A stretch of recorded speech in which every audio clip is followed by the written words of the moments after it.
Celtic were pretty much eliminated from the Champions League last night as they lost 6-0 to Atletico Madrid.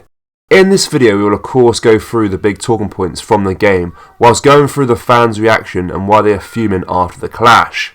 Not only that, but we'll also go over all the latest Celtic news from the last 24 hours. But first, make sure you hit that like button and subscribe to the channel for more Celtic content. Giakoumakis, the former Celtic striker, recently opened up about the turbulent end to his tenure at the club. Despite a decent scoring record of 26 goals and 57 appearances, Giakoumakis felt marginalised as he struggled to become the first choice striker over Kyogo under former manager Ange Postecoglou's regime. The 28-year-old Greek forward, who has since made a splash in the Major League Soccer, spoke candidly about lack of trust from his former coach, which precipitated his move. His outstanding performances in the MLS, where he outshone even the legendary Leo Messi to become the newcomer of the year, underscored the talent that felt underappreciated at Celtic. Giakoumakis expressed a heartfelt connection with the Celtic fans, who revered him during his time at the club. "I was living a life there. I was like a god for the fans," he told Football Scotland, highlighting the difficult emotional aspect of his departure. The discord of Postecoglou and Giakoumakis described was not due to any direct confrontation, but rather a growing sense of distrust. "We never had a specific fight, but he didn't trust me as much as I wanted to feel trust," Giakoumakis revealed, indicating that the relationship, or lack thereof, played a significant role in his decision to leave. His final days at the club were marred by disrespect, as he put it. "I was suffering because of some people at the club. I didn't receive the respect from the people or from the club." The sentiment ultimately led him to feel that his departure was not entirely of his own relation, but rather a situation he was compelled into. Giakoumakis is someone who certainly helped Ange win his first title. The second half of Ange's first season saw the big Greek step up when it mattered. Whilst many fans still wish a player was still at the club, you won't find many who believe he should be starting over Kyogo.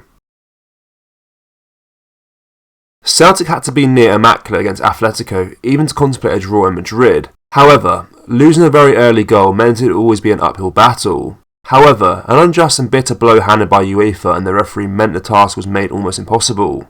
Dyson Maeda has made an honest tackle, the two players have gone in for the ball, and Maeda has caught the Atleti player in the leg. A yellow card at most. However, the theatrics by Madrid and the moaning paid off when the referee was told to go look at VAR. Instead of judging the tackle by the whole phase of play, they zoomed in on one screenshot and sent Maeda off. Celtic down to 10 men and gave the home side, who already had a massive advantage, another helping hand.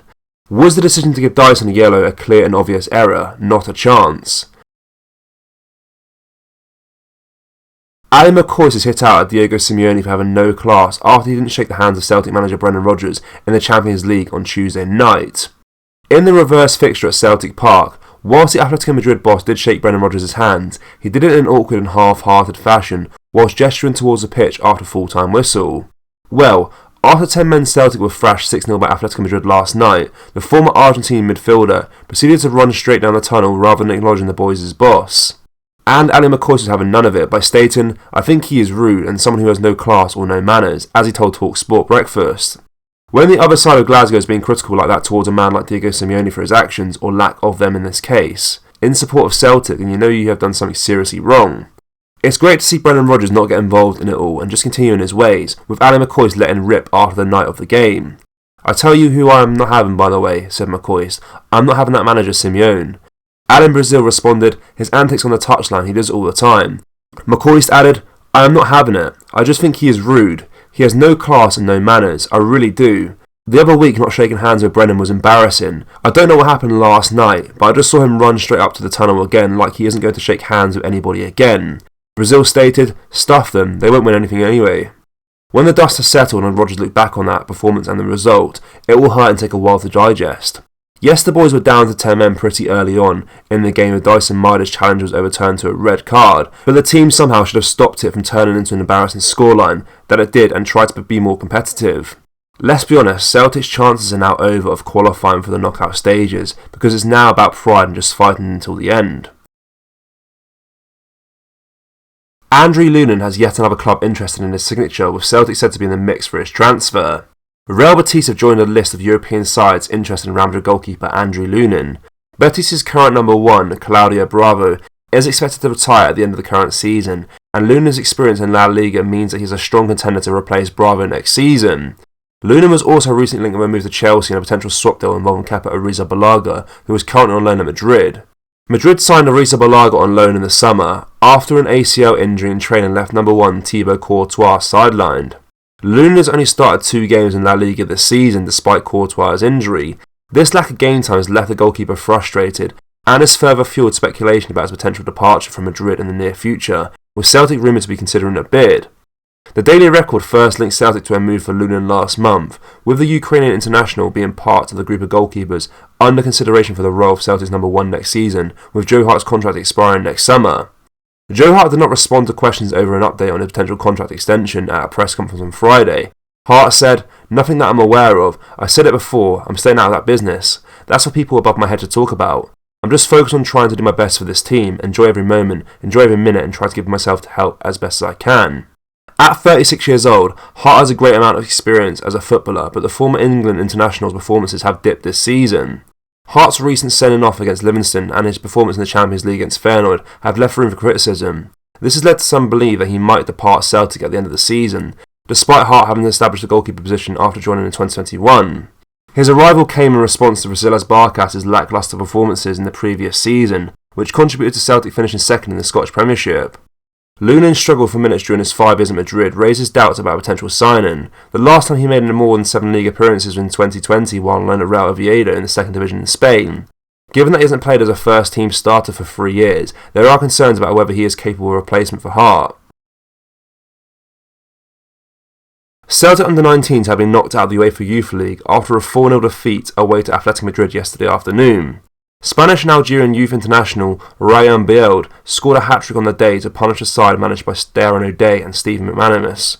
Impressive 19-year-old Adrianino was the other Atletico prospect on the score sheet. The young boys needed to avoid defeat in Madrid to keep their hopes of qualification for the next round alive, but the result ensured that Atletico and Feyenoord are beyond the maximum points total they can now obtain.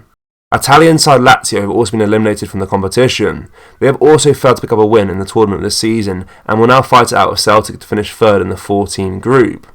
Celtic staff will stress that these matches are all about development rather than the end results in matches, but it's still a disappointment that the youths have been unable to compete effectively with the other academy outfits. Yesterday's result is the heaviest defeat of this year's group so far for the boys. Celtic under-19s have never managed to make it out of this stage of the continental tournament since its inception almost a decade ago.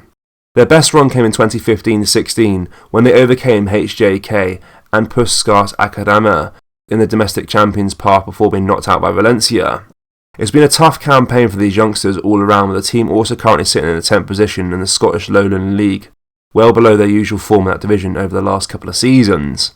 Matches against Lazio and Feyenoord are still ahead. A win in either game would ensure better points total compared to the 2022-23 Youth League group, so hopefully they can at least manage that and then power ahead into a much better second half of the season.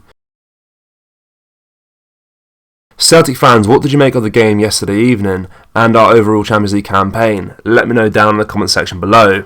That brings us to the end of today's video, guys. Make sure to drop a like on this video and subscribe to the channel for more Celtic content. Thank you, take care, bye bye.